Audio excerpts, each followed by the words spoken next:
간밤에 나스닥 종합지수가 사상 최고치를 기록했습니다. 반도체 업종의 강세가 나스닥 지수를 끌어올렸다는 분석이 나오던데요. 앞으로 미국 증시 어떤 흐름을 보일지 미국 증시에 영향을 줄 주요 변수들 짚어보겠습니다. 서강대학교 경제대학원 김영익 교수 스튜디오에 모셨습니다. 반갑습니다. 네, 교수님. 반갑습니다. 안녕하십니까. 안녕하세요. 네, 이게 그 나스닥 지수가 14일, 15일 이틀 연속 사상 최고치를 찍고 16일, 17일에 내리 하락했다가 예. 어젯밤에 사상 최고 기록을 다시 경신한 거죠. 예. 네. 어제 나스닥 지수가 1679.87로 전일보다 0.5% 상승하면서 네. 사상 최고치 기록했고요. 네. 다우 지수는 4만 넘었다가 어제 잠깐 떨어졌고 네. S&P 500도 5,300 정도 유지하면서요. 네. 역시 그 사상 최고 수준에서 네. 지금 움직이고 있습니다. 그렇더라고요. 예. 네. 지금 이렇게 이제 나스닥 지수가 이제 어제 사상 최고치 경신할 수 있었던 이유 일단 어떻게 보십니까? 우선 거시적으로 보면은 미국 경제가 앞으로 연착륙 할 것이다. 그리고 전반적으로 기업 실적이 계속 늘어나고 있고요. 네. 그다음에 엔비디아 실적이 우리 시간으로 23일 날 새벽 5시쯤 발표가 되거든요. 23일이니까 내일 모레. 네, 내일 모레 아침에 새벽에. 예, 우리 미국으로는 시간으로 20일. 발표되는데 네. 엔비디아 실적이 예상보다 좋아질 것이다. 그래서 주요 연구 기관들 리서치 센터에서 엔비디아 목표 주가를 계속 상향 조정하고 있어요. 지금 947달러인 거 하는데 947달러인데 1200달러까지? 어떤 데는 1200달러까지 그러니까요. 이렇게 목표 주가를 상향 조정하다 보니까 네. 반도체 중심으로 나스닥 지수 특히 나스닥 100 지수가 많이 오르고 있습니다. 그래요. 엔비디아면은 시총이 3,000조가 넘지 않습니까? 우리 돈으로. 예, 그렇습니다. 어마어마하게 지금 몸집을 키워가고 있는데 지금 이제 말씀하신 대로 나스닥은 사상 최고치 지금 경신했고 S&P 500이라든가 필라델피아 반도체 지수 같은 경우도 역대 최고치에 근접한 수준에서 이제 왔다 갔다 하잖아요. 다우도 사상 처음 4만을 넘었다가 살짝 내렸지만 이제 그 선이니까 전체적으로 현재 미국 증시를 보면 굉장히 좋다. 예, 좋습니다. 그런 거잖아요. 자, 그러면 일단 나스닥은 당장 반도체에 영향을 받았다고 하지만 전반적으로 다 증시가 좋은 이유는 어떻게 보세요? 일단 미국의 4월 소비자 물가 지수가 이제 좀 상승률이 완화됐기 때문에 영향을 받았다 이런 분석이 많던데요. 예, 소비자 물가 발표 이후에 미국 주가가 다시 올랐거든요. 네네. 그런데 4월 미국의 소비자 물가가 전년 동월 대비 3.4% 상승했습니다. 시장 예상치도 3.4%였어요. 네. 예측치 부합했군요. 그런데 3월 3.5%였고요. 특히 2022년 9월에 9.1%까지 올라갔었거든요. 9.1%를 정점으로 떨어지다가 올해 3, 4월에 2, 3월에 좀 반등을 했었죠. 3.5%까지 반등. 상승률이 반등을 했다. 상승률이 반등을 했는데요. 그런데 4월에 3.4%로 떨어지고 그다음에 더욱 중요한 게 근원 물가 상승률이라고 그러거든요. 근원 물가라는 것은 소비자 물가 중에서 변동성이 심한 에너지, 음식료 이런 걸 제외한 거예요. 이게 3.6%인데 시장 예상치하고 똑같았고요. 그다음에 3월에 3.8%였는데 3월보다 낮아졌다. 근데 사실 3월 물가 상승이 높으니까요. 그동안 미국이 금리 연준이 내리길 것이다 이렇게 생각했는데 3월까지는 물가가 올라버리니까 상승률이 높아지니까 금리도 오를 수도 있다. 이런 전망도 일부에서 나왔거든요. 그런데 4월 물가 상승률이 이렇게 3월보다 낮아지니까 이제 금리 인상 안 하고 내리는 시점이 문제다. 그래서 내리는 시점이 당초 계속 지연되고 있죠. 작년 말에는 3월에 내릴 것이다 그랬는데 또 6월에 내릴 것이다 그랬는데 이번에는 또 9월로 좀 연기되기는 됐는데요. 이제 중요한 거는 금리 인상은 없다. 내리기는 내리는데 언제 내릴 것인가 그 시점만 남아있다. 금리 인상은 없다라는 게 무슨 말씀이셨어요? 미국이 금리를 안 올릴 것이다 연준이. 금리 인상은 없고 내리는 시기가 언제인지. 그것만 남아있다. 근데 그 시점이 지금도 많은 차이가 있습니다. 그렇군요. 그래요. 자, 그러면은 일단 그 소비자 물가가 낮아지는 게 이게 왜 주식시장에 좋은 건지 그 얘기를 해 주신다면은요. 물가가 낮아지면은 금리가 낮아질 수가 있거든요. 그러니까 주가를 결정하는 가장 중요한 요소가 금리하고 기업 이익 증가율이에요. 네네. 예, 그런데 지금 미국 기업 이익 증가율은 상당히 좋습니다. 네. 근데 여기서 금리까지 낮아지면은 네. 예, 주가가 더 오를 수가 있는 것이죠. 아주 기초적인 질문인데 금리가 낮아지면 왜 주가가 올라요? 예, 금리가 낮아지면은 네. 사람들이 채권을 안 사고 주식을 사게 되고요. 네. 예, 그다음에 금리가 낮아지면은 시차를 두고 소비가 증가하거든요. 네. 우리가 경제학 교과서에 보면은 금리라는 거는 예, 소비를 참는 데한 대가라고 그래요. 아, 예를 그런 들어서 표현을 하는군요. 예, 예. 소비를 참는 데 대한 대가가 금리다. 그래서 쉽게 설명하면 지금 제가 100만 원이 있는데요. 네. 이 100만 원 가지고 이 방송 끝내고 저녁도 맛있는 거 먹고 뭐 네. 쇼핑도 하면 굉장히 즐겁죠. 근데 그거를 은행에 맡겼다면 소비를 참는 데 대한 네. 대가를 받아야 돼요. 네. 그래서 금리가 낮으면 소비를 참는 데는 대가가 낮으니까 네. 제가 지금 소비를 해버리는 거죠. 아, 참아 버렸는데 별 차이가 없다 그러면 그냥, 예. 그냥 지금 쓰지 뭐 이렇게 예, 된다는 그렇죠. 거죠. 금리가 네. 높으면은 지금 참고 저축했다가 나중에 소비를 하게 되는데요. 네. 그래서 전 세계 중앙은행이 뭐 한국은행도 그렇고 미 연준도 그렇고 경기가 어려울 때마다 금리를 내리거든요. 네. 예, 그거는 가게한테 소비를 해달라는 겁니다. 네. 예, 그러면 금리가 낮아지면 소비가 증가하고 소비가 증가하면은 경제 성장을 올라가고 네. 기업 매출도 증가하고 네. 주가도 이익도 증가하니까 오르게 되는 거죠. 네, 그래요. 아주 그 경제학 강의를 듣는 것 같아서 좋습니다. 그런데 앞으로 그러면 지금 말씀하신 대로 이 물가가 굉장히 중요한 거네요. 예, 그렇습니다. 네, 물가 상승률이 더 낮아지면 금리 인하에 대한 기대가 더 커지는 거고, 예, 그럼 그렇습니다. 말씀하신 대로 주가에 더 좋은 영향을 미칠 예. 수 있다. 예, 그러니까 그렇습니다. 우리가 이 물가를 잘 살펴보면 앞으로의 주식시장도 전망할 수 있다. 이 예. 얘기가 된다는 말씀이시잖아요. 예, 그렇습니다. 자, 그럼 물가에 가장 영향을 미치는 요소들은 어떤 겁니까? 예, 모든 게 이제 수요 공급에서 결정되거든요. 네. 뭐 수요라는 것은 우리가 소비를 많이 하고 경기가 좋아지면은 수요가 많이 늘어나고 물가가 올라가고 있고요. 예, 그다음에 이 물가라는 것은 중앙은행의 통화 정책에 영향을 많이 받거든요. 네. 돈을 많이 풀면은 물가가 오르고 돈을 덜 풀면은 물가가 떨어지는 거예요. 네, 네, 네. 예, 그다음에 공급 측면에서는 원자재 가격, 특히 유가가 굉장히 중요하죠. 유가가 오르면은 기업들 생산 비용이 올라가니까 네. 상품 가격도 올려야 올라가고, 되죠. 네. 예, 그래서 수요 공급 측면에서 이런 것들이 겹쳐져 가지고 아. 물가를 결정하게 됩니다. 네, 그래요. 자, 그러면 지금 말씀하신 수요 측면에서의 경기, 그다음 통화 정책, 그러니까 통화량 공급이 어느 정도 시중에 되는 건가? 그다음에 유가라든가 이런 원자재 가격이 얼마나 이제 형성되느냐에 따라서 공급 측면에 따라서 물가가 달라질 것이다라는 말씀이시잖아요. 그렇습니다. 예. 하나씩 살펴보겠습니다. 자, 그럼 미국 그 수요 측면에서의 경기는 지금 어떻게 판단해 볼 수 있고 앞으로 어떻게 전망을 예, 하시는지. 경기는 네. 지금 좋지만은 그래도 조금 둔화되는 포짐이 나타나고 있습니다. 네. 예, 미국 경제가 작년에 2.5% 성장했는데요. 올 1분기 성장률이 연율이라고 그러는데 1.6%. 밖에 안 됐어요. 네. 좀 성장률이 많이 낮아지고 있거든요. 네, 네. 예, 그럼 미국 성장률이 왜 낮아지느냐? 미국 국내 총생산 GDP라고 그러는데 네, 네. 미국 소비가 차지하는 비율이 69%예요. 우리는 46%거든요. 개인 소비가 미국 경제에서 아주 가장 큰 비중을 그렇죠. 차지하죠. 네. 예, 그런데 소비 증가세가 좀 둔화되고 있어요. 그럼 왜 소비 증가세가 둔화되고 있느냐? 미국 사람들이 그달 번 돈을 그달에 많이 써버리거든요. 그러다 보니까 저축률이 많이 낮아졌어요. 네. 그래서 코로나 이전에 미국 가계 저축률이 장기 평균 한 5.1%였는데 네. 올해 들어서 4월까지 보니까 한 3.6%로 저축률이 가구 평균보다 많이 낮아졌습니다. 네. 저축률이 낮아졌다는 거는 쓸 돈이 많지 않다는 거죠. 네. 예, 그리고 미국 경제는 성장했는데 이 소득 차별화 때문에 상위 10%만 소득이 많이 늘어나고요. 아, 중간 가구의 실질 소득은 지금 4년 연속 줄어들고 있어요. 아 그런가요? 예, 중간 가구들이 중간 가주면 중산층, 중위소득 중산층들이 말씀하시는 거예요? 중산층들이 소비를 해야지 네. 소비가 많이 되고 경제가 성장하는데요. 이 사람들이 임금이 물가보다 더 오르다 보니까 네.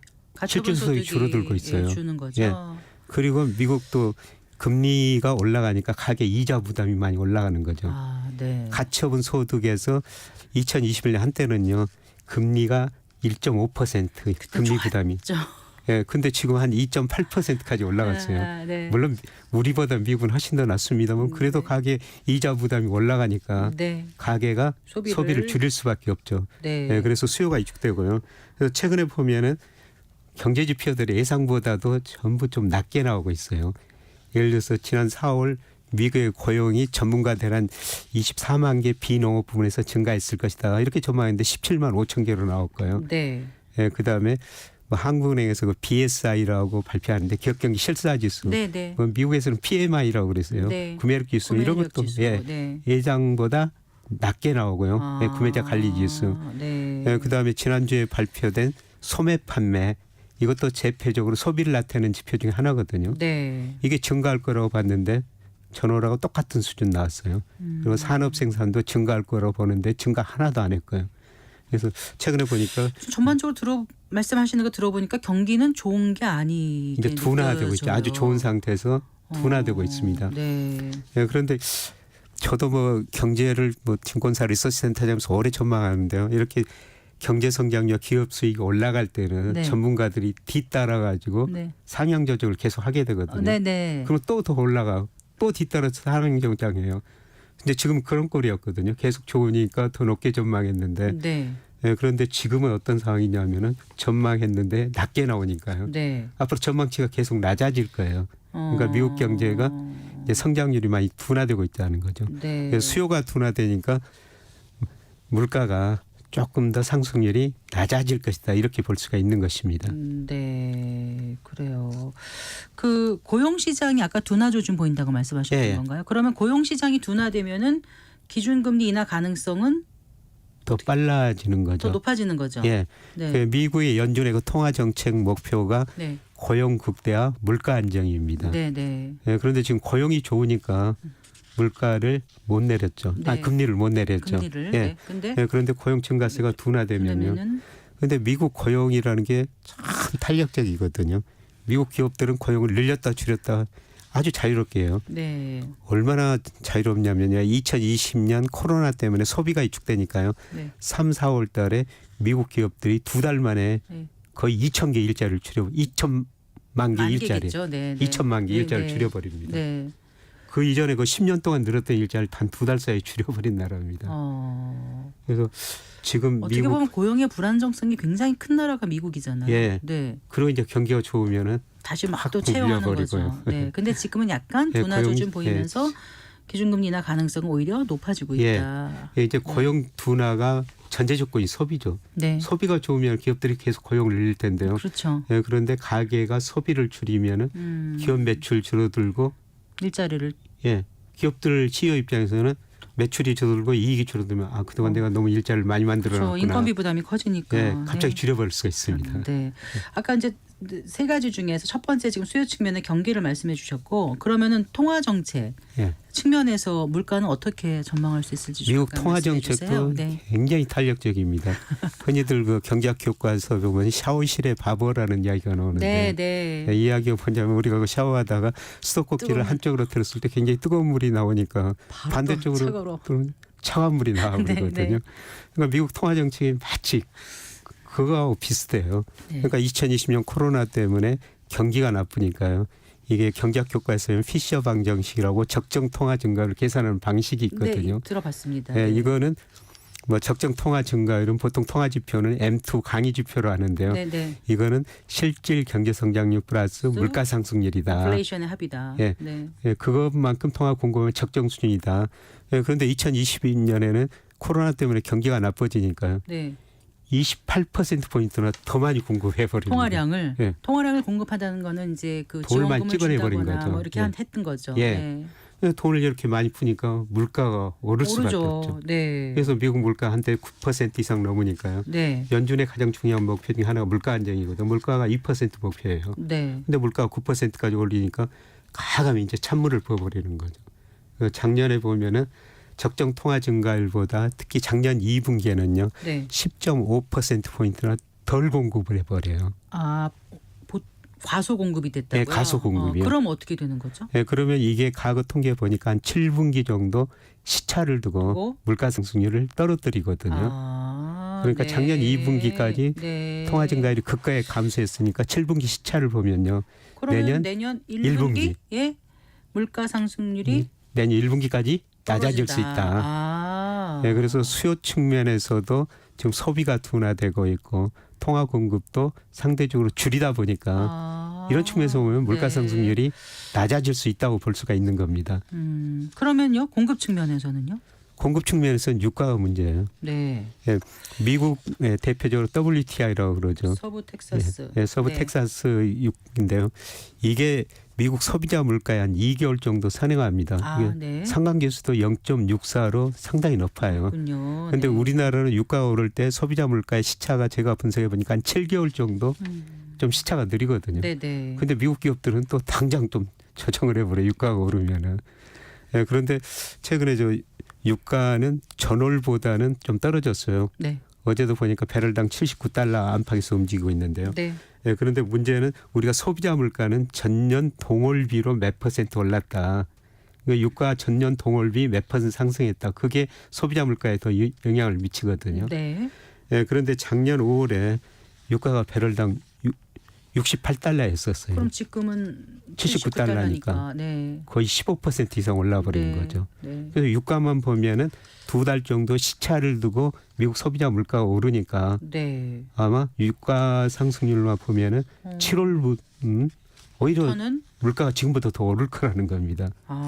그래서 지금 수요 측면에서 물가 상승률 둔화 네. 요인인데 네. 공급 측면에서 유가로 보면은 물가가 더 오를 수가 있다는 것입니다. 네, 그러니까 플러스 마이너스 해서 그럼 어떻게 될까 이제 궁금해요. 지금까지 말씀을 다 이제 고려해 본다라면 미국 경제를 어떻게 전망하시는지 결론적으로 이게 물가가 어떻게 형성이 될 거고 그게 금리를 어떻게 만들며 그게 주식시장에 어떻게 영향을 미칠지 그 과정을 좀 다시 한번 좀 들어봤으면 좋겠습니다. 그래서 네. 물가 상승률과 수요하고 통화 측면에서 보면은 물가 상승률이 공급 측면 상승률을 좀 압도할 것 같아요. 예, 그러면은 물가 상승이 네. 좀 낮아질 거라는 것이죠. 네. 예, 그래서 저는 아마 9월에는 미국이 금리를 인하할 것이다. 물론 7월에 인하하는 데도 많아요. 최근에 미국과 IB들 투자은행들이라고 있죠. 이들 그 10개 컨센서스를 한번 보니까요. 5개가 7월부터 금리를 인하할 것이다. 예, 그리고 나머지 5개는 9월부터 금리를 인하할 것이다. 이렇게 전망하고 있습니다. 예, 그만큼 수요가 이축되니까 물가 상승률이 떨어질 것이다. 예, 그러면 수요가 이축되면 미국 경제 성장률이 낮아질 수밖에 없는데요. 뭐 연착륙이냐 경착륙이냐. 예, 사실 경제학 교과서는 뭐 연착륙 경착륙 그런 단어는 안 나오는데요. 그런데 연착륙이라는 건 뭐냐면은 미국 거 잠재 GDP라고 미국 경제 성장 능력이 있거든요. 미국 경제가 지금 성장 능력보다 이상으로 성장하고 있어요. 자신의 능력보다 넘게 성장하고 넘게 있다. 성장. 그러니까 공급 능력보다 일시적으로 수요가 많다는 거죠. 그래서 물가가 오른 거예요. 그래서 이거를 잡기 위해서 미국이 연준이 금리를 올리고 통화를 긴축했거든요. 예, 그런데 이게 잘못돼 가지고 소비 투자 같은 게 극기하게 줄어들고 실제 GDP가 잠재 GDP 밑으로 확 떨어져 오르면 경착륙이라고 그러고요. 그렇겠죠. 우리가 저 공항에서 비행기가 가라앉았다가 다시 오르는 것처럼 실제 GDP가 잠재 GDP 접근해 갔다 다시 올라가면 이걸 연착륙이라고 그래요. 그래서 미국 경제가 지금 연착륙할 것인가 경착륙 둔화에는 되고 있는데 이게 연착륙할 것인가 경착륙할 것인가 두 가지가 남아 있는데요. 예, 제가 보기에는 약간의 경착륙 가능성도 있어 보입니다. 어떤 이유로요? 실제 GDP가 소비가 줄어들면서요. 그러면 자 이제 결론을 내주신다면은 그러면은 물가 상승률과 금리와 주가가 어떻게 될 거라고 보신다는 말씀이세요? 예. 아까 말씀드린 주가를 결정하는 게 금리하고 이제 기업 실적이거든요. 그런데 금리는 떨어진다는 거죠. 그런데 금리가 떨어지는 것보다 기업 수익률이 더 떨어지면요. 주가가 하락할 수가 있어요. 그래서 지금은 경기가 어떻게 되냐. 그게 기업 수익보다 증가한다는 거죠. 그리고 중요한 거는 미국 주가가 오르다 보니까요. 뭐 제가 평가하니까 미국 GDP 그다음에 이런 산업 생산 경제 지표에 비해서 미국 주가가 S&P 500 기준 한 10% 정도 가대평가돼 있거든요. 그래서 제가 보기에는 지금 계속 주가가 오르기보다는 지금 사상 최고치를 경신했는데 여기서 조금 더 조정을 거치고 다시 오르더라도 조금 조정을 거칠 것 같습니다. 뭐 유엔이라든가 이런 데서도 세계 경제 성장률 2.7%로 상향 조정하고 오늘 대외경제정책연구원 예. 방금 전에 속보 나온 거 보니까 세계 경제 전망도 또 이제 높여서 잡았더라고요. 예. 그리고 월가에서도 계속 이제 안 좋을 거라고 얘기했던 사람들도 다 포기하고 증시가 이제 올라갈 거로 전망을 하는데 그렇게 될 때 또 위험한 게 그렇죠. 나중에 보면 꽤 있었죠. 예, 다 좋다고 할 때 다 올릴 때 자기 전망이 틀려가지고 올리게 되거든요. 네. 예, 그럴 때는 저는 좀 조심할 때가 아닌가 생각됩니다. 네, 그러니까 다 좋다 할 때 좀 신중하게 예. 하고 자 주식 전문가시지 않습니까 원래 예. 네 어떤 걸 보고 그럼 지금 투자하면 좋을지 끝으로 한 말씀 좀 해주세요. 네. 예, 저는 미국 주가보다는 우리 주식을 조금 더 많이 하셨으면 좋을 것 같아요. 그래요? 네. 우리 주가가 올해도 지금 미국 주가보다 상승률이 낮습니다만 우리 네. 주가는 뭐 여러 가지 측면에서 다 저평가 있거든요. 오죽하면 우리 정부가 밸류업 정책 펼치겠습니까? 네, 그만큼 저평가돼 있다는 겁니다. 주가는 네. 결국 시간이 가면은 네. 네, 경제 성장을 반영하고 기업 수익을 반영합니다. 그래서 미국 주식도 좋지만은 저는 우리 주식 투자를 우리 조금 주식 더 중에서 어떻게 고르면 좋을지 그거 여쭤볼게요. 오늘 뭐 20일까지 수출이 발표됐습니다. 오늘 우리 네. 수출이 증가한 게 반도체하고 선박이에요. 네, 네. 그러니까 선박하고 반도체, 특히 반도체가 우리 경기를 주도하고 있다는 거죠. 네. 예, 저는 반도체 선박 부분에 관련 업종 거기서 그 1등 혹은 2등 업종 뭐 이런 주식 비중을 늘리셔도 될 것 같습니다. 알겠습니다. 말씀 잘 들었습니다. 고맙습니다. 네, 고맙습니다. 네, 서강대학교 경제대학원 김영익 교수와 함께했습니다. 고맙습니다.